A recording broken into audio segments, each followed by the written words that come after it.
tests, medical tests that you know you should do, but you kind of push off. They do those tests, all right? So it's actually very good. They actually told me at the clinic that one time somebody wanted to donate a kidney, and they were testing them, and they found something wrong with them that they didn't even know they had. And they saved, they couldn't donate the kidney, but by being willing to save somebody else's life, their own life was saved. So here I am being tested from head to toe. And every time I got an offer to speak in New York, I took it. Because the organization would bring me in, I would speak, I'd go to the Bronx for more tests, and this went on for a few months. I told very few people what I was planning to do. Why?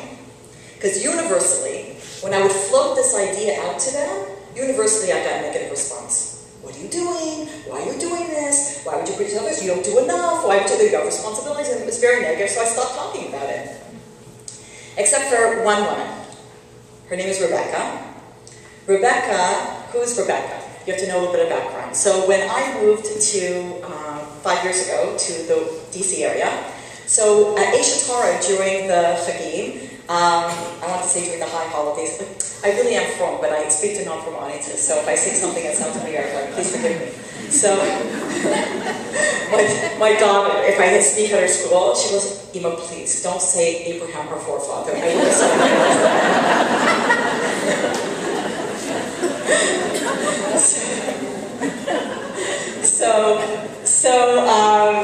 where was it? So during the Chagim, so it was during Rosh Hashanah, we put on quite a show. So what do? We have the traditional service with a lot of explanation, and then parallel to the service, we have a lot of classes and lectures. And I'm one of the speakers. And a lot of people come, and they really come, and a lot of them stay in the classes, and then we have the shofar blowing for everybody, we have like a beginner kind of something. We have this whole thing to really bring non-from people into having this experience. So that year, we moved there a couple of weeks before Rosh Hashanah, and that year there was this one older couple who came that were like walk-ins, and because the Asian tour had been there for a while, and they were new people who had tried this for the very first time, that their brother suggested, let's do something different, and they came.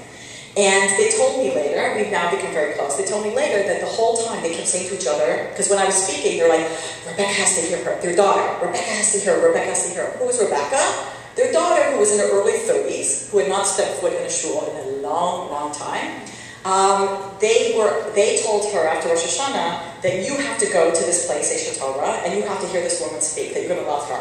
And she did not want to go anywhere. So between Rosh Hashanah and Yom Kippur, they just kept hugging her and hugging her. So finally, she told me later, just to shut them up, she says, okay, fine, I'll go. So she came, cold wintry night. And that night, I gave the talk, there's a talk I give called Soul in the Afterlife, Where Do We Go From Here? Because you just can't even imagine. Like what Sippi was saying, how little Jewish people know about anything Jewish. And one thing, they really think it's not a Jewish idea that we believe that something happens after you die, because the non-Jews are very, very vocal about it, and we seem to be, especially in the secular world, the secular Jewish world doesn't speak about it. And the basis of a lot of people's Judaism growing up, you have to know, is whatever they do, we don't do. Okay? So if they do afterlife, then we don't. They think it's not Jewish. So when you start to tell them that and you walk them through it, I'm telling you, this is just, you can't even imagine. Going to a shiva is always very, very, very sad. But has anybody here ever been to a secular shiva? You paid a shiva called a secular, it's like a completely different experience. It's very sad in a very different way. Why? Because it's a party. Yeah. All right? That's why it's sad. And nobody knows what to mourn or how to mourn. Nobody knows how to pay shivako. And because they think that nothing happens after you die, it's really the most tragic thing, because they think it's lights out and it's worms and that's it. And it's a very, very heavy thing. So I speak about it a lot to give them perspective and meaning to their life. Because at the end, I tell them that what I told you may not change the way that you die, but hopefully it'll change the way you live. Because if you know that what you do here matters, not just for now, but for eternity. All right. So she comes, and so she told me, she sat at the back, waved to her parents, crossed her arms. She sat at the back because she was going to wait 10 minutes and leave. So she stayed the whole night. And the next Shabbos, she showed up. And after Kiddush, I said, would you like to come back to our house for lunch? We always pick up our guests, at shul, and we have a lot of guests. And so she's like, no, I'm going hiking. Okay, fine. The next Shabbos, she shows up again. And I said, after Kiddush, I said, you want to come back for lunch? And she goes, no, I'm going to a movie. Okay, every week it was something else. So finally I beat her down, and she finally was like, oh, just to shut me up, said, okay, and she came. She had a great time. My kids loved her. She loved my kids, and we started a relationship. And, we started meeting and learning, and at one point I told her, you don't know who you are, and you don't know where you're going. How are you going to make good decisions in life? She said, what should I do? I said, you should go to Israel. You should go to Israel. I said, go to Israel, and I'll set up a whole learning program at age for you, and it'll be great, and Shabbat, and everything I'm going to set up for you. So great, so she does. She goes to Israel, she has an unbelievable experience, she comes back, and she starts becoming a frog. So she became, after a while, it doesn't happen very often, that a student crosses over and becomes a friend, like a real friend, but she really became my best friend. She was my best friend. We became very, very close. So I told Rebecca what I was thinking of doing about the kidney. And she also was negative. What are you doing? Why are you doing this? You don't do enough. You think you don't do enough? Why would you put yourself? All these things. And I actually said to Rebecca, I don't know why I'm driven to do this, but I really feel very strongly from deep inside that I really want to do this. She goes, okay, I'm not in favor of it, but you're my friend and I'll support you. Okay, fine.